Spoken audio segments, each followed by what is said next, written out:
성도님들 안녕하십니까? 한 주간 평안하셨습니까? 이 자리에 오신 여러분들 진심으로 환영합니다. 하나님을 만나 뵙는 귀한 예배 시간입니다. 우리 이 시간 마음 문을 활짝 여시고 하나님께서 주시는 말씀을 통해 한 주간 살아갈 수 있는 양식 되시기를 바라겠습니다. 오늘은 믿음에 관한 이야기를 주제로 상고하려고 하는데요. 이번 주에 제가 한 식당에서 밥을 먹기 위해 앉아 있었습니다.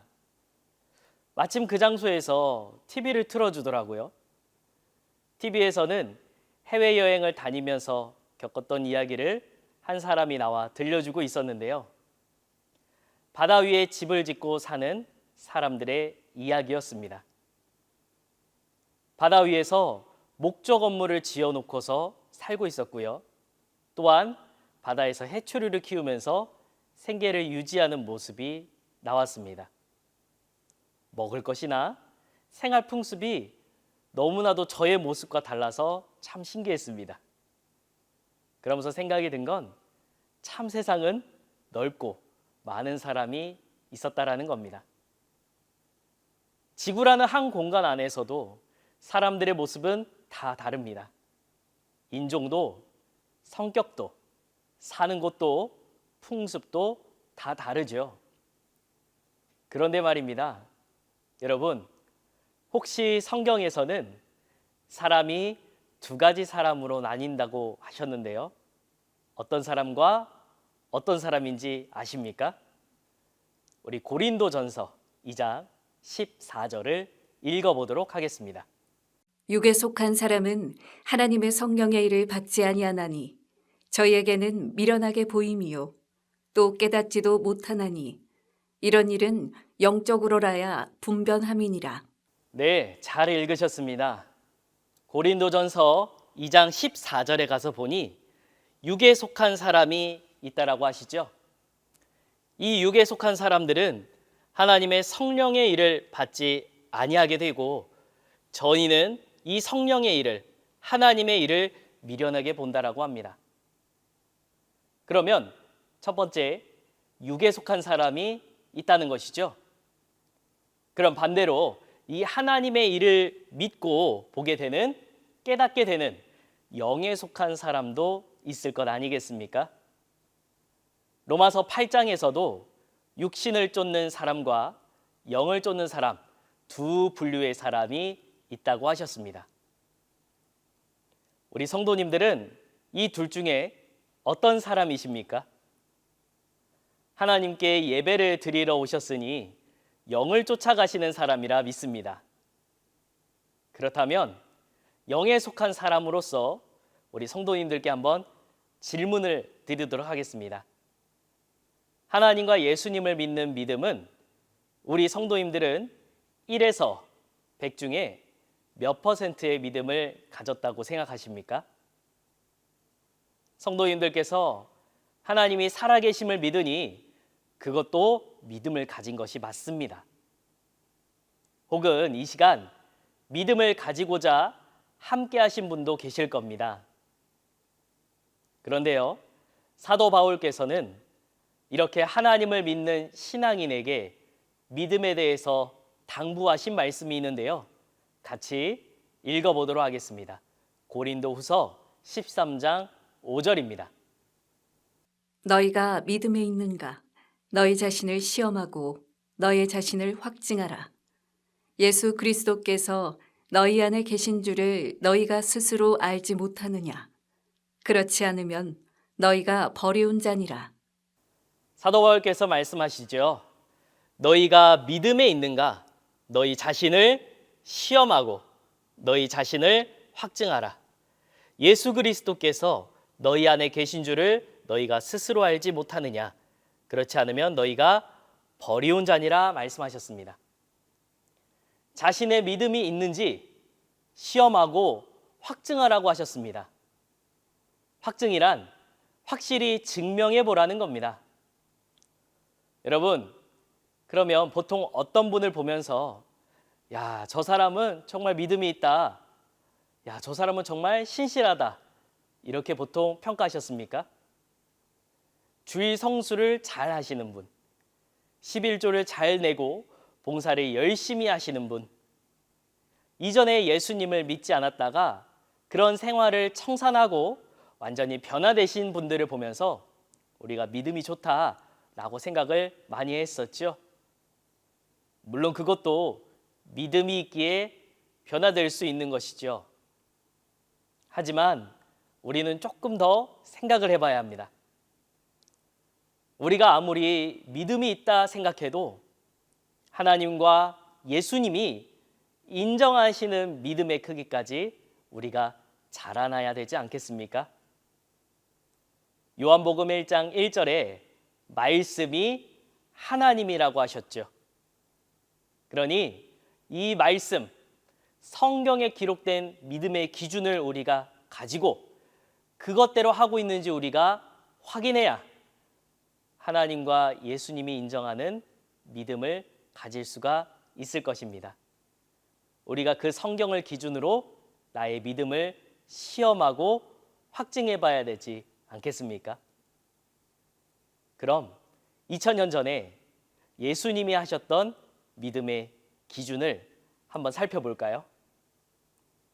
예수님의 제자들을 생각해 보겠습니다. 여러분, 예수님의 제자들은 여러분들이 생각하실 때 믿음이 적으신 분입니까? 크신 분입니까? 우리는 삶 가운데 수많이 넘어지지만 그분들은 예수님을 위해서 목숨까지 바쳤으니 믿음이 컸다, 믿음이 크다 생각할 겁니다. 그런데 예수님께서도요, 제자들의 믿음에 관해 평가하시고 질책하신 내용이 있거든요. 과연 이들의 믿음은 어땠길래 예수님께서 제자들을 질책하셨는지 확인해 보도록 하겠습니다. 마태복음 16장 5절부터 8절까지 읽어보도록 하겠습니다. 제자들이 건너편으로 갈새 떡 가져가기를 잊었더니 예수께서 이르시되 삼가 바리새인과 사두개인들의 노룩을 주의하라 하신대 제자들이 서로 의논하여 가로되 우리가 떡을 가져오지 아니하였도다 하거늘 예수께서 아시고 가라사대 믿음이 적은 자들아 어찌 떡이 없으므로 서로 의논하느냐. 네, 잘 읽으셨습니다. 예수님께서 떡 7개와 물고기 2마리로 4,000명을 먹이신 후에 건너편으로 넘어왔을 때의 이야기입니다. 제자들이 예수님께서 기적을 펼치신 후에 남았던 떡을 가져오는 걸 잊어먹었던 상황이죠. 이때 예수님께서 말씀하시기를 바리새인과 사두개인들의 누룩을 주의하라 말씀하시는 겁니다. 아니, 이상하다. 우리가 떡을 챙기지 못한 걸 예수님께서는 어떻게 하신 걸까? 떡에 누룩이 들어가지 않도록 어떻게 주의하라고 하시는 걸까? 고민하고 있었습니다. 누룩은 빵이나 떡의 발효에 쓰이는 것이죠. 떡과 빵에 누룩이 들어가지 않으면 딱딱하기만 해서 먹기가 힘든데요. 예수님께서 누룩을 말씀하시니 정말 육적 떡과 육적 누룩에 대해서 얘기하신 줄 알고 제자들은 안절부절만 합니다. 이런 제자들을 보면서 예수님께서 질책하십니다. 무엇이라고 질책하십니까? 바로 믿음이 적다고 하십니다. 우리가 생각한 12 제자들은 그 당시에 어떤 믿음으로 보이십니까? 정말 목숨을 버리고 모든 것을 버리고 예수님을 쫓았기 때문에 정말 믿음이 크다라고 생각이 듭니다. 우리가 가히 상상할 수도 없는 믿음이죠. 그런데도 불구하고 예수님께서는 이 제자들에게 믿음이 적다라고 말씀하십니다. 그럼 여기서 생각해 봐야 될 게 있습니다. 우리가 생각하는 믿음과 예수님께서 생각하시는 믿음의 기준이 뭐 할 수 있습니까? 다를 수 있다는 것이죠. 하나님은 이런 걸 좋아하실 거야. 하나님의 뜻은 이럴 거야. 우리는 우리의 입장에서 생각하기가 쉽습니다. 그러나 그것은 하나님의 뜻이 아닐 수도 있죠. 예를 들어 볼까요? 호랑이와 소가 서로 사귀게 되었는데요. 마침 소가 생일이었습니다. 그래서 호랑이가 어떤 것을 생일 선물로 줄까? 소가 어떤 걸 제일 좋아할까? 고민을 하기 시작했습니다. 그리고 호랑이가 가장 좋아하는 걸로 생일 선물을 준비했는데요. 소가 생일날 호랑이의 선물을 받고서 깜짝 놀라게 됐습니다. 뭐였길래 그랬을까요? 네, 맞습니다. 사슴 한 마리를 물어서 가져온 겁니다. 여물과 풀만 먹을 수 있었던 소는 이 선물을 보면서 뭐라고 생각할까요? 저라면 아주 당황했을 것 같습니다. 정말 사랑한다면 그 상대방이 어떤 걸 원하는지를 알아야 되듯이 우리가 아무리 믿음이 있다고 하나님께 고백드리고 예수님을 사랑한다라고 해도 예수님과 하나님이 인정하시는 믿음을 가져야 정말 신앙인으로서의 가치가 있지 않겠습니까? 예수님이 인정하시는 믿음은 과연 어떤 걸까요? 우리 마태복음 16장 9절에서 12절을 읽어보도록 하겠습니다. 너희가 아직도 깨닫지 못하느냐? 떡 5개로 5,000명을 먹이고 주운 것이 몇 바구니며 떡 7개로 4,000명을 먹이고 주운 것이 몇 광주리이던 것을 기억지 못하느냐? 어찌 내 말한 것이 떡의 관함이 아닌 줄을 깨닫지 못하느냐?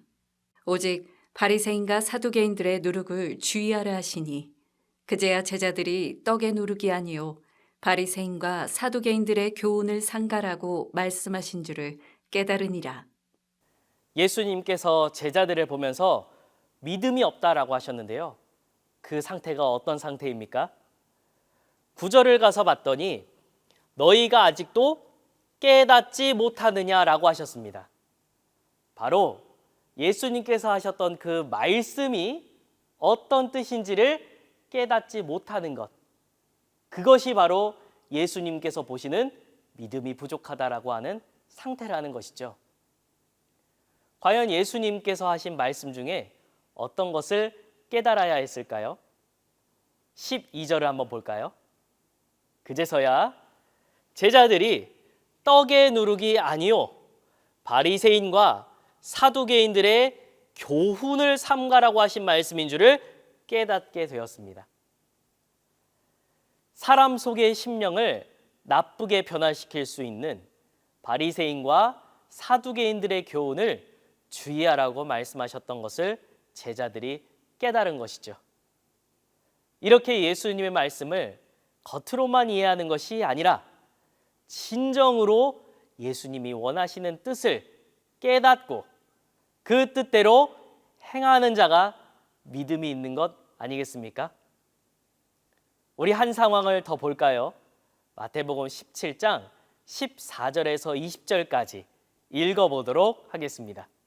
저희가 무리에게 이르매 한 사람이 예수께 와서 꿇어 엎드려 가로되 주여 내 아들을 불쌍히 여기소서. 저가 간질로 심히 고생하여 자주 불에도 넘어지며 물에도 넘어지는지라. 내가 주의 제자들에게 데리고 왔으나 능히 고치지 못하더이다. 예수께서 대답하여 가라사대 믿음이 없고 패역한 세대여 내가 얼마나 너희와 함께 있으며 얼마나 너희를 참으리요. 그를 이리로 데려오라 하시다.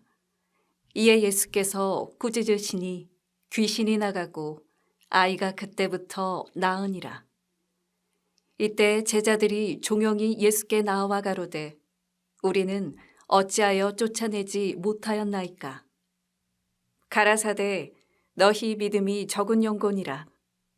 진실로 너희에게 이르노니 너희가 만일 믿음이 한 겨자씨만큼만 있으면 이 산을 명하여 여기서 저기로 옮기라 하여도 옮길 것이요 또 너희가 못할 것이 없으리라.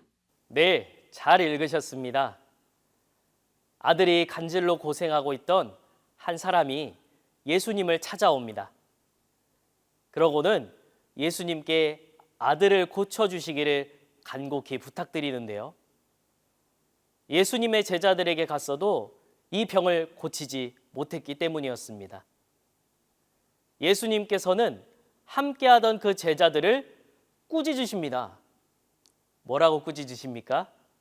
바로 믿음이 없다라고 꾸짖으십니다. 여러분, 제자들이 어떤 믿음이 없었길래 예수님께서 꾸짖으신 걸까요? 제자들에게 겨자씨 한 알만큼의 믿음이 있어도 산을 옮긴다라고 하셨습니다. 겨자씨는 얼마나 작을까요? 여러분들 지금 가지고 계신 볼펜이나 샤프로 점을 하나 찍어 볼까요? 그 점 하나 만든 그 크기만큼의 씨앗입니다. 성도님들의 믿음은 어느 정도 크기이십니까?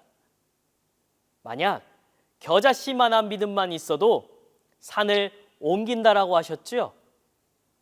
그럼 우리는 산 말고 지금 가지신 그 볼펜을 옆으로 옮겨 보겠습니다.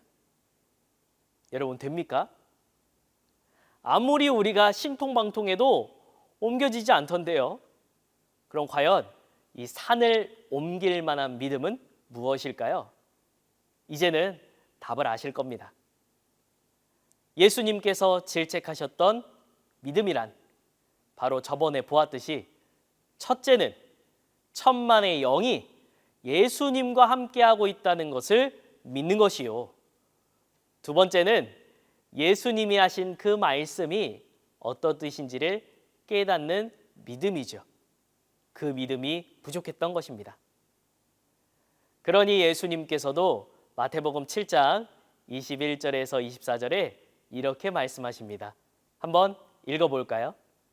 나더러 주여 주여 하는 자마다 천국에 다 들어갈 것이 아니요 다만 하늘에 계신 내 아버지의 뜻대로 행하는 자라야 들어가리라. 그날에 많은 사람이 나더러 이르되 주여 주여 우리가 주의 이름으로 선지자 노릇하며 주의 이름으로 귀신을 쫓아내며 주의 이름으로 많은 권능을 행치 아니하였나이까 하리니 그때에 내가 저희에게 밝히 말하되 내가 너희를 도무지 알지 못하니 불법을 행하는 자들아 내게서 떠나가라 하리라.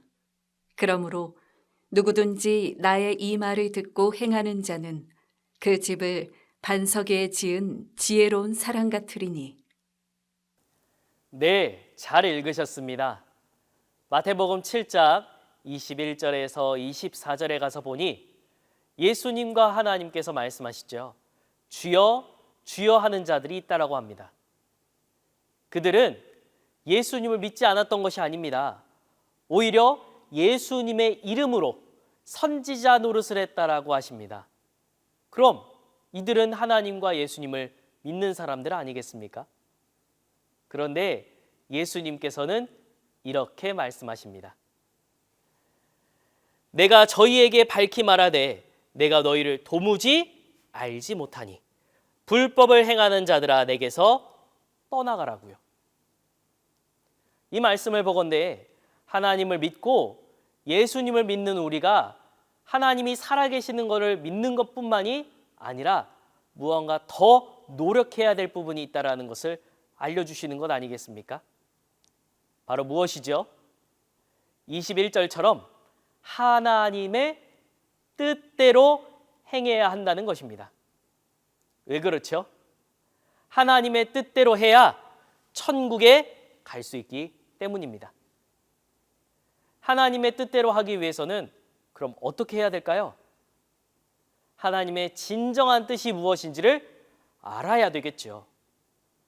하나님과 예수님의 그 마음이 어떠신지, 그 원하시는 것이 무엇인지, 그 계획과 뜻이 무엇인지 성경 안에 있는 그 내용을 정확하게 깨달아야 하나님의 뜻을 지킬 수가 있고 천국에 이를 수가 있다는 것입니다. 이것이 진정한 믿음 있는 자의 모습이 아닐까요? 요한복음 14장에서도 예수님께서 말씀하시기를 나를 사랑하면 내 말을 지키리니 라고 하셨습니다. 우리 성도님들께서는 하나님과 예수님을 사랑하시지요? 저도 사랑합니다. 그러니 사랑하는 만큼 더욱더 하나님과 예수님의 말씀을 알기 노력해야 되겠고 지킬 것을 노력해야 될 것입니다. 마지막 때를 살고 있는 우리의 믿음을 걱정하신 예수님께서 해주신 말씀이 있습니다. 누가복음 18장 8절을 읽어보도록 하겠습니다. 내가 너희에게 이르노니 속히 그 원한을 풀어주시리라. 그러나 인자가 올 때에 세상에서 믿음을 보겠느냐 하시니라. 예수님께서 다시 오신다라고 하셨죠? 그럼 이것은 초림의 상황입니까? 재림의 상황입니까? 바로 예수님께서 다시 오시는 것, 재림이죠. 예수님 재림 때 말씀하시기를 이 세상에서 믿음을 보겠느냐라고 하셨습니다. 그럼 재림 시대에 믿음을 가진 자가 많다는 걸까요? 적다는 걸까요? 믿는다 하는 사람은 있으나 예수님께서 인정하시는 믿음을 가진 자가 없어 예수님께서 염려하시는 것 아니겠습니까? 분명 우리는 믿고 신앙한다라고 하는데 왜 예수님께서는 걱정하고 계신 걸까요? 오늘 말씀 배운 것을 상고해 보면 깨달을 수가 있는 것입니다. 성경의 말씀을 겉으로만 알았지 진짜 속뜻이 무엇인지를 깨닫지 못하고 그 뜻대로 행하지 못하는 신앙을 하고 있으면 하나님과 예수님이 보실 때 믿음 없는 자가 될 수 있는 것이지요. 결국 우리가 신앙하는 목적, 이렇게 시간을 내면서 예배에 오신 목적은 바로 하나님과 예수님을 믿고 천국 가기 위한 것 아니겠습니까? 그런데 마태복음 13장에서는 예수님께서 우리가 소망하는 천국에 대해서 설명해 주십니다. 마태복음 13장 31절에 가서 보니 천국은 자기 밭에 갖다 심은 겨자씨 한 알 같다라고 하시고요. 마태복음 13장 33절에 가서 보니 천국은 여자가 가루 서말 속에 갖다 넣어 전부 부풀게 한 누룩과 같다라고 하십니다. 마태복음 13장 44절에서 46절에 가서 보면 천국은 어떻다고 하십니까? 밭에 감추인 보화와 같다라고 하시고요. 마태복음 13장 45절에 가서 보면 천국은 좋은 진주를 구하는 장사와 같다라고 하십니다. 또한 마태복음 13장 47절에서는 천국은 바다에 치고 각종 물고기를 모으는 그물과 같다라고 하셨습니다. 성도님들께서는 예수님께서 천국을 설명하신 이유, 이런 내용들이 이해가 되십니까? 천국을 소망한다라고 말하며 하나님이 알려주시고자 하는 천국이 아닌 우리가 원하는 천국을 꿈꾸고 열심을 냈던 건 아닌지 다시 한번 돌아봐야 하지 않을까요? 그렇기에 하나님께서도 원하시는 것은 믿는 것과 아는 것이 하나가 되어야 한다 말씀하셨던 겁니다. 우리 에베소서 4장 13절에서 14절을 읽어보도록 하겠습니다. 우리가 다 하나님의 아들을 믿는 것과 아는 일에 하나가 되어 온전한 사람을 이루어 그리스도의 장성한 분량이 충만한 데까지 이르리니 이는 우리가 이제부터 어린아이가 되지 아니하여 사람의 괴술과 간사한 유혹에 빠져 모든 교훈의 풍조에 밀려 요동치 않게 하려 함이라. 네, 잘 읽으셨습니다. 하나님께서 원하시는 것은 분명 믿는 것뿐만은 아니지요. 우리가 다 하나님의 아들을 믿는 것과 더불어 무엇까지도 하나가 돼야 된다라고 말씀하십니까? 바로 아는 것이죠. 믿는 것과 아는 것 하나가 되었을 때 바로 온전한 사람이 될 수 있다 하셨습니다. 이렇게 되었을 때 어린아이가 되지 않는다라고 하신 겁니다. 이런 자가 풍조에 밀려서 요동치 않을 수 있다고 하신 것이죠. 하나님께서 또 무엇을 원한다라고 하시는지 볼까요? 호세아서 6장 6절입니다. 읽어보겠습니다. 나는 인애를 원하고 제사를 원치 아니하며 번제보다 하나님을 아는 것을 원하노라. 네, 잘 읽으셨습니다. 하나님께서는 성경을 외우는 것, 보는 것으로 끝나는 것을 원하시지 않지요.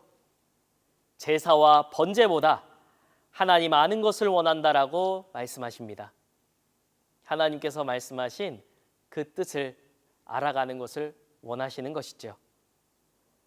성도님들, 이번 주도 어린아이와 같은 자가 되지 않고 말씀을 알아, 깨달아 장성한 신앙이 되시기를 주님의 이름으로 축원드리겠습니다.